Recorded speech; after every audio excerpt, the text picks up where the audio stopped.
Welcome back students to my channel zero study. Class 11 depreciation में अभी तक हमने पढ़ा meaning of depreciation and causes of depreciation. क्यों डेप्रिसिएशन लगता है, जरूरत क्या है इसको लगाने की, और कौन कौन सी ऐसी सिचुएशन है जिसमें हम डेप्रिसिएशन को कैलकुलेट कर सकते हैं। तो हमने देखा था कि डेप्रिसिएशन के टोटल 8 मेथड्स हैं, लेकिन हमारे सिलेबस क्लास 11 में सिर्फ 2 मेथड यूज होते हैं।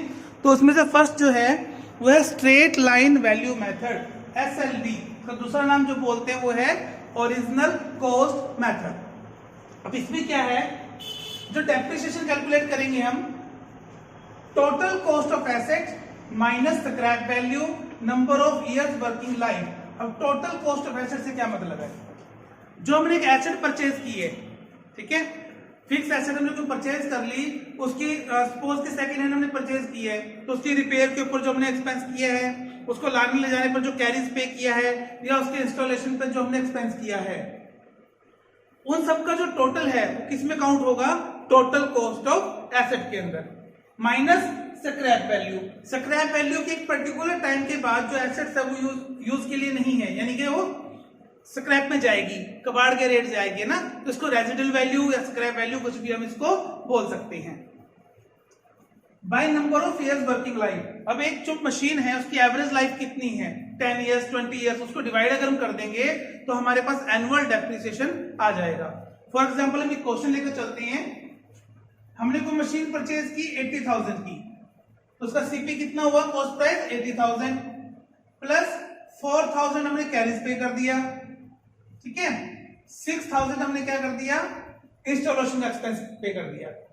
तो टोटल जो कॉस्ट है मशीन की वो कितनी हो गई, 90,000 हो गई, minus scrap value. Scrap value मतलब हम ये अज्यूम करते हैं कि जो मशीन है 10 ईयर तक चलेगी, तो वर्किंग लाइफ कितनी होगी इसकी, 10, और आफ्टर 10 ईयर ये मशीन जो है 10,000 में सेल हो जाएगी स्क्रैप के रेट में। 80,000 बाई 10 मींस 8,000 पर एनम का हमारा क्या लगेगा, डेप्रिसिएशन लगेगा। क्या लगेगा, 8,000 पर एनम का डेप्रिसिएशन। तो ये बहुत सिंपल टॉपिक है, स्ट्रेट लाइन वैल्यू मेथड। इसके अपने कुछ फीचर्स हैं कि इसकी जो कैलकुलेशन है बहुत इजी रहती है ना, और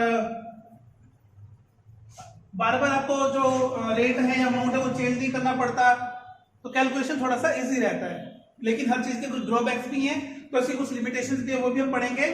तो जो डेप्रिसिएशन हमने किया है इसका एक फॉर्मेट है, न्यूमेरिकल करेंगे अगर हम, डेट पर्टिकुलर्स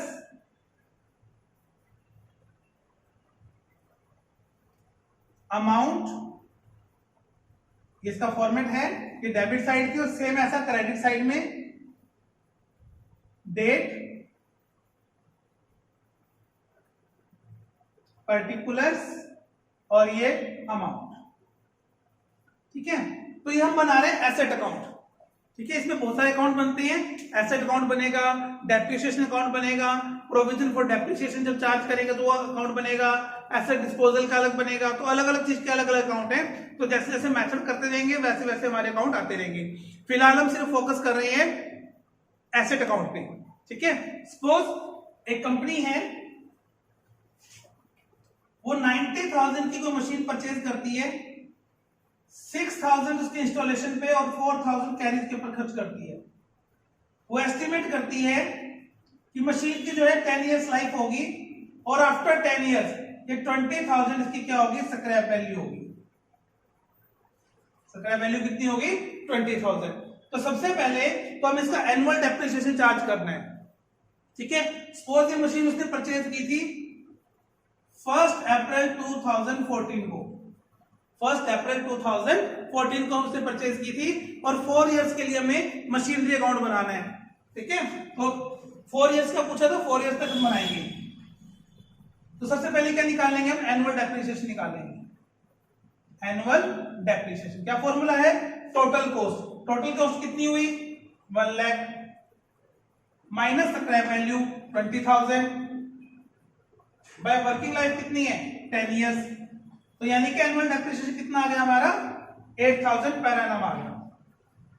ठीक है। और मशीनरी हमारी क्या है, एसेट है। एसेट का हमेशा कौन सा बैलेंस होता है, डेबिट बैलेंस, मतलब इंक्रीज होगी तो डेबिट में और डिक्रीज होगी तो क्रेडिट में।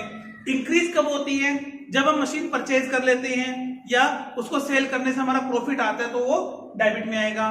डिक्रीज कब होगी, जब उसको सेल करने से लॉस आ रहा है या सेल कर रहे हैं या डेप्रिसिएशन चार्ज कर रहे हैं। तो जब मशीन की वैल्यू कम होगी तो वो क्या होगा, हमारे लिए लॉस होगा। ठीक है।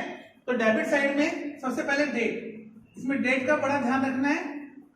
जितना टाइम मशीन हमारे पास रही है, 2 मंथ्स, 4 मंथ्स, 6 मंथ्स या पूरा साल, तो उसके हिसाब से हम क्या करेंगे, डेप्रिसिएशन को कैलकुलेट करेंगे।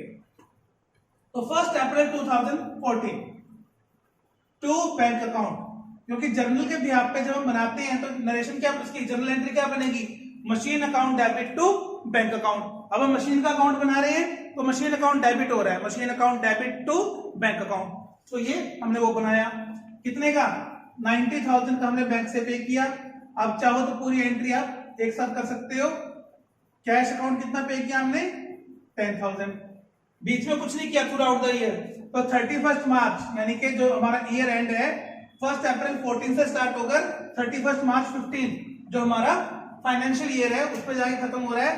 तो बाय डेप्रिसिएशन जर्नल एंट्री क्या होगी, depreciation account debit to machinery account. और मशीनरी को हमने क्रेडिट करना है डेप्रिसिएशन से।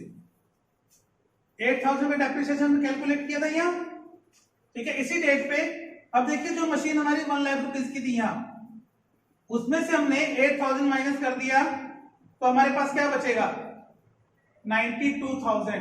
तो इसे लिखेंगे बैलेंस सीडी। क्या लिखेंगे, बैलेंस सीडी, कैरी डाउन, जो नया बैलेंस हम आगे लिख गए हैं। और जो लास्ट ईयर का बैलेंस सीडी है वो नेक्स्ट ईयर यानी कि 1 अप्रैल 2015, इससे नेक्स्ट डेट पे हमारे पास क्या हो जाएगा, बैलेंस बीडी। जो पुराना बैलेंस हम लेके आए हैं, बैलेंस हमने कैरी किया है, ब्रॉट डाउन बोलते हैं इसको, 92,000। हमने इस साल में कुछ नहीं किया।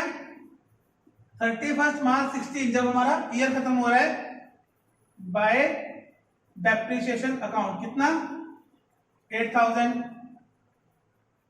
बैलेंस सीडी कितना बचा, 84,000। टोटल हमेशा इक्वल रहेगा और दोनों का बिल्कुल आमने सामने लिखना है। समझ आ गया। अब 1 अप्रैल 2016 बैलेंस बीडी 84,000, ठीक है। तो नेक्स्ट ईयर यानी कि 31 मार्च 17 में हमारे पास जो डेप्रिसिएशन चार्ज हो रहा है, क्योंकि हम स्ट्रेट लाइन लेके चल रहे हैं तो इट मींस सेम अमाउंट रहेगी, by balance CD 76,000।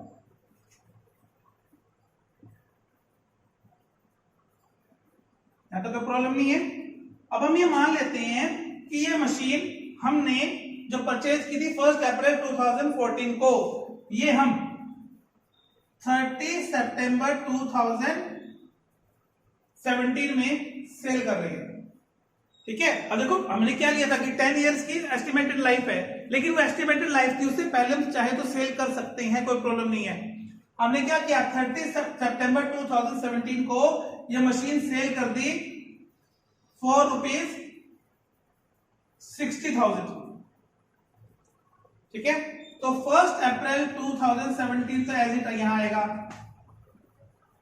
To balance BD कितना हो गया, 76,000। अब मशीन हम सेल कर रहे हैं 30 सितंबर को, तो हमारा ईयर कंप्लीट नहीं हो रहा, कोई बात नहीं। 6 मंथ के लिए, अप्रैल टू सितंबर कंप्लीट हुआ तो 6 मंथ के लिए मशीन हमारे पास रहेगी। जितना मशीन हमारे पास रहेगी उतने टाइम पर डेप्रिसिएशन हम कैलकुलेट करेंगे। तो बाय डेप्रिसिएशन अकाउंट, अब फुल ईयर का कितना डेप्रिसिएशन चार्ज होता है, 8,000 है ना। तो हाफ ईयर का कितना होगा, 4,000। अब मशीन सेल कर रहे हैं तो जर्नल क्या हो गई, bank account debit to machine. अब मशीन को हमने क्रेडिट कर दिया कितने से, 60,000 से। अब मशीन की वैल्यू कितनी है टोटल, 76। उसमें से 4,000 डेप्रिसिएशन माइनस हो गया, कितना रह गया, 72। उसमें से 60 माइनस कर दिया यानी कि 12,000 हमारे पास क्या आ गया, लॉस आ गया ना। तो by profit and loss account. तो ये हमारा टॉपिक यहां पे खत्म होता है।